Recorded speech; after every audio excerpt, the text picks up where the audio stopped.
సింహరాశి. ఈ రాశి వారికి ఆదాయం 5, వ్యయం 5, రాజపూజ్యం 7, అవమానం 7. ఈ రాశివారు కుటుంబపరమైన విషయాల్లో అనుకూలమైన ఫలితాలను పొందుతారు. ముఖ్యంగా సంతాన అభివృద్ధికి సంబంధించి ముఖ్యమైన నిర్ణయాలు తీసుకుంటారు. ఆవేశాలు భావోద్వేగాలకు లోను కాకుండా వ్యవహరించడం మంచిది. జీవిత భాగస్వామి అనారోగ్య స్థితి ఈ రాశివారిని కొంత కలవరపెట్టవచ్చు. విదేశీ ప్రయత్నాలు ప్రారంభించుకోవడానికి అనుకూలం. స్థిరాస్తి లావాదేవీల విషయంలో లాభదాయకంగా ఉంటుంది. నూతన పెట్టుబడులు పెట్టుకోవడానికి అనుకూలంగా ఉంటుంది. మఖా నక్షత్రం వారికి ఈ సంవత్సరం అత్యంత అనుకూలంగా ఉంటుంది. గతంలో ఏర్పడిన అనారోగ్య సమస్యలు తొలగిపోతాయి. ఎంతో కాలంగా వీరిని వేధిస్తున్న జీర్ణ వ్యవస్థ సంబంధిత లోపాలు వీరికి తొలగిపోయే అవకాశం ఉంటుంది. పుబ్బా నక్షత్రం వారికి ఈ సంవత్సరం ఆర్థికపరంగా అనుకూలంగా ఉంటుంది. పూర్వార్జిత పిత్రార్జితాలు మృతధనం చేతికందే పరిస్థితులు ఉంటాయి.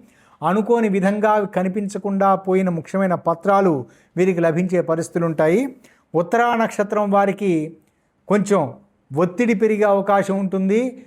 ప్రాణ స్నేహితులు లేదా జీవిత భాగస్వామి నుంచి వచ్చే ఒత్తిడి కారణం చేత కొంత మానసిక ఒత్తిడికి లోనే అవకాశం ఉంటుంది. సంతానార్థులకు అనుకూలమైన ఫలితాలు ఉంటాయి. సంతాన సాఫల్యతల గురించి ముఖ్యమైన నిర్ణయాలు తీసుకునే పరిస్థితులు ఉంటాయి.